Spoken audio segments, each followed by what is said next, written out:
Hi again, everybody, and welcome to another episode of Ask the Lawyer. I'm Rob Rosenthal with AskTheLawyers.com.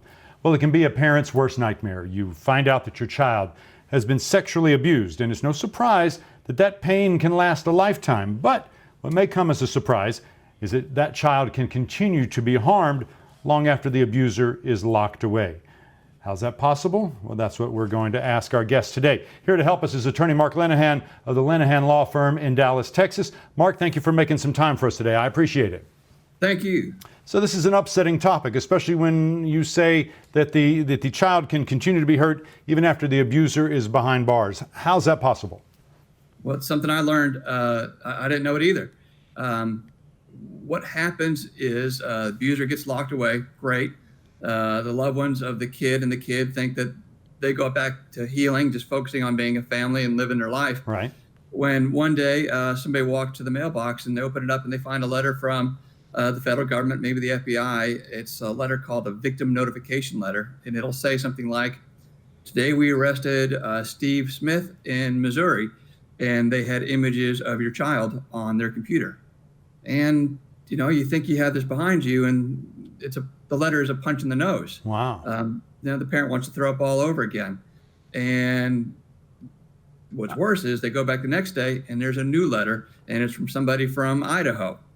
And that pattern can continue, and you keep finding out over and over again, oh my gosh, people are out there exchanging images of this kid like they're trading cards, except digitally, so they multiply. So it's an unbelievable nightmare. And when you see an address, and you got to wonder, holy smokes, that address is close to home. Is this somebody who recognizes my kid when we go to the store? Wow. It's terrible. So how often does this happen? Are these letters a common thing? Well, it's more than I ever could have imagined. When the first client came to us, we called these clients of ours the Restore the Child clients. That's the name of the division we created for them. We didn't really know what we were going to do for them, and we didn't know how big of a problem it was. But the first thing we did is we asked the federal government to send the letters to us instead of the family, so we get them. Okay. Now, and that was 5 years ago. And in that 5 years, for that first Restore the Child client we've gotten a letter like that almost every single day. You are kidding me. Well, how many children would you estimate are in this situation, Marc? Well, let me go ahead and break it down for you in three different categories. Okay. The number of kids whose images are currently at the National Center for Missing and Exploited Children. We call it NCMEC. They work with the FBI and they identify the kids. There are currently 12,000 kids in their databases. They don't know who these kids are, but they've identified them and categorized them. So of the 12,000, 1,500 are they're like the first Restore the Child client we mentioned, which is actively traded, very, very spread around the world. 1,500 gets that kind of frequency.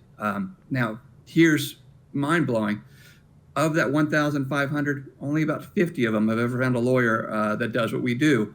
So 1,450 kids out there have no idea that they can be helped, and they're dealing with this overflowing mailbox of nightmares. So you're talking about helping. Are you, through this program at your firm, are you able to reach out to these parents and offer the help? I can't. All these victims are completely anonymous. The federal government knows who they are. The FBI knows who they are, but their names can't be identified in any way, which is great.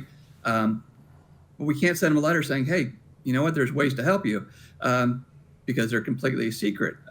And in the world of Google, you might understand this.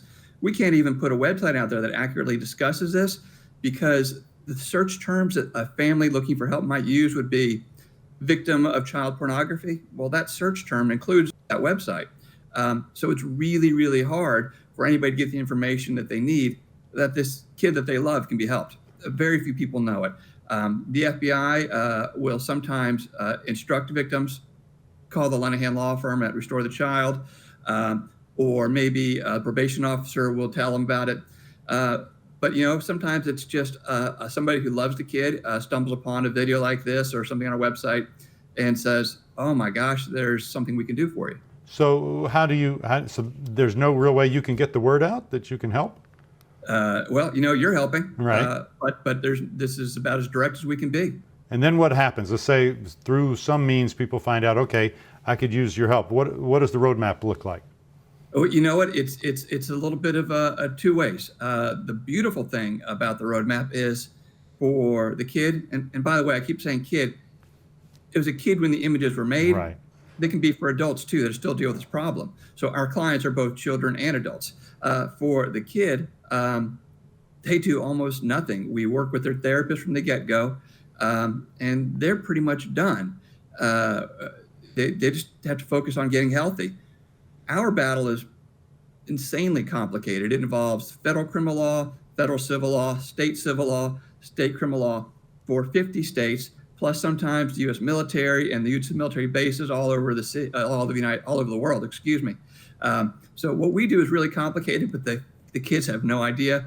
All they know is that we call them up every now and then and say, it's time to send you another check, or they'll call and they'll say, I'm ready to pay for tuition at dental school, and we say we got that. It's pretty amazing.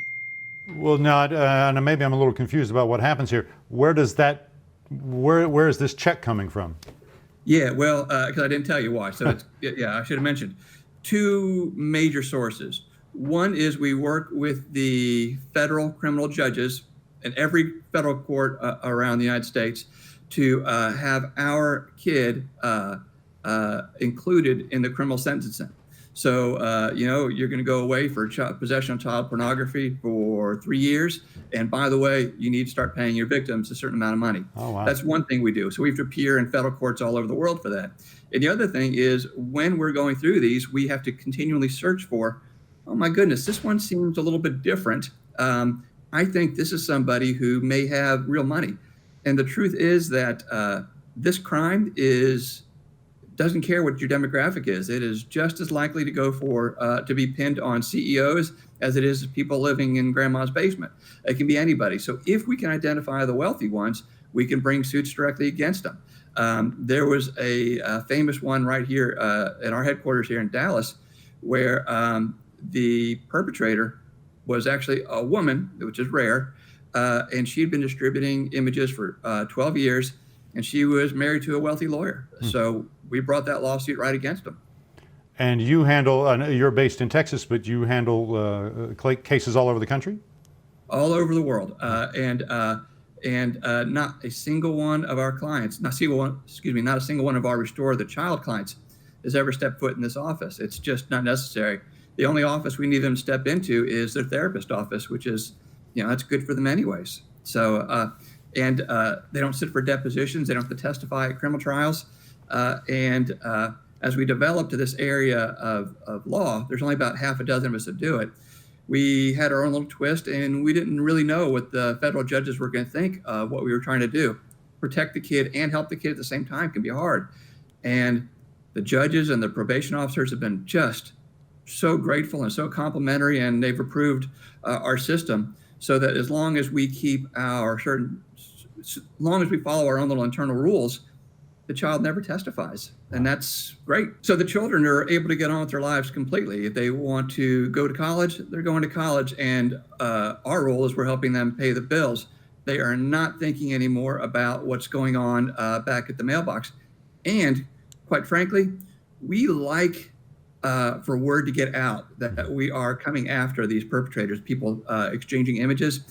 The nature of this community is that they communicate a lot. I'll swap this, I'll swap that. We want word to get out that if you swap our kids' images, you're up for a lawsuit. We're going to go to the federal judge. We're going to put you in jail, and we're going to do everything we can to help the probation officer and the prosecutor make things hard on you. So don't share these images. Delete them.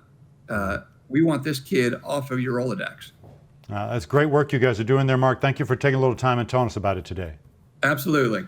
That's going to do it for this episode of Ask the Lawyer. My guest has been attorney Marc Lenahan of the Lenahan Law Firm in Dallas, Texas. If you want the best information about child abuse laws, or you're ready to choose a lawyer that lawyers choose, please visit AskTheLawyers.com, and also take a second, click on the button at the bottom of the screen, and you can subscribe to our YouTube channel so you don't miss future episodes. Thanks for watching. I'm Rob Rosenthal with AskTheLawyers.com.